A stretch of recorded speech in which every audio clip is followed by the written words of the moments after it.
Why is it that the more English you study, the less you feel you can speak? If you have this feeling, let me ease your worries.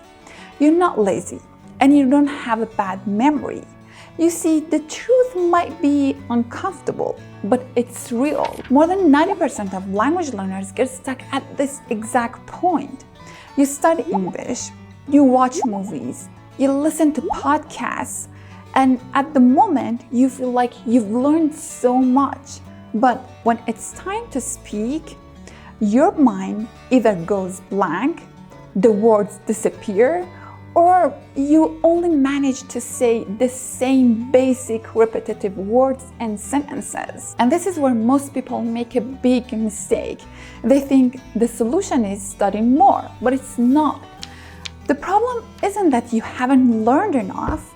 The problem is that you learn in the wrong way. If you want to know why is it that the more English you study, the less you feel you can speak?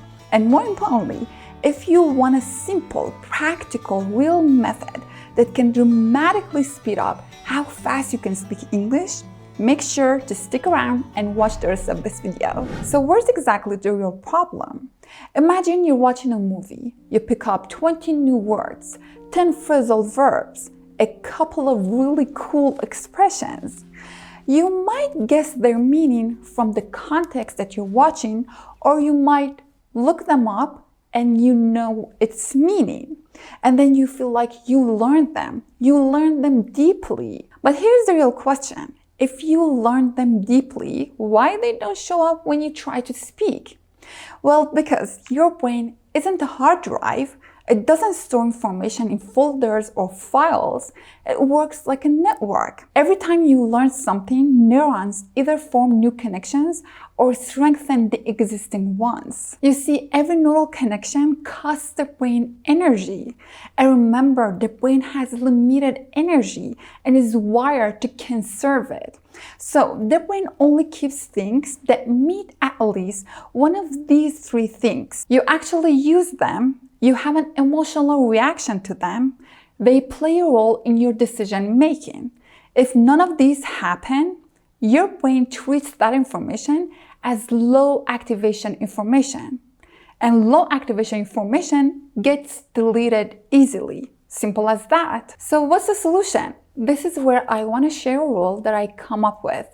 I call it the 10% decision-making rule. It's simple, but instantly powerful. Whatever you learn, you need to use at least 10% of it in your daily decisions the same day.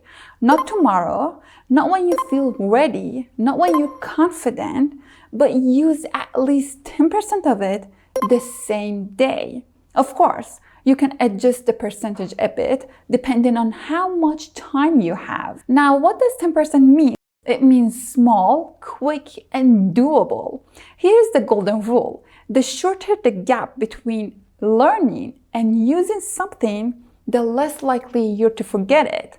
So don't wait. Use whatever you've learned immediately. Now, why using it in decision making is so important?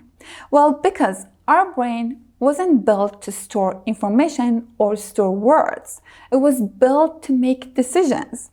So anything that doesn't get used in decisions to our brain is just noise. So we want to make it important to our brain. Imagine you just learned the word reluctant.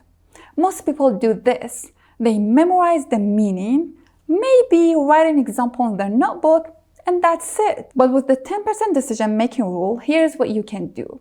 When you're actually in a situation where you feel hesitant to reply to a message, you can say it to yourself or out loud, I was reluctant to answer the message. Here's what happens. You made a decision. You added emotion to the word.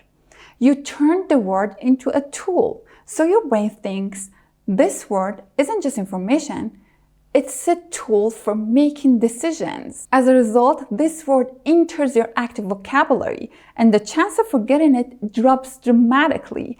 But remember, don't stop just at one sentence. Use it again and again in different situations with different decisions. So start this practice today. The only thing you need to do is, out of every 10 words you learn, use at least one in your daily decisions. And remember, learning words isn't about storing them, it's about using them. So that's it for today's video. I hope that you liked it. If so, give it a thumbs up. I'll see you in my next video. Bye-bye.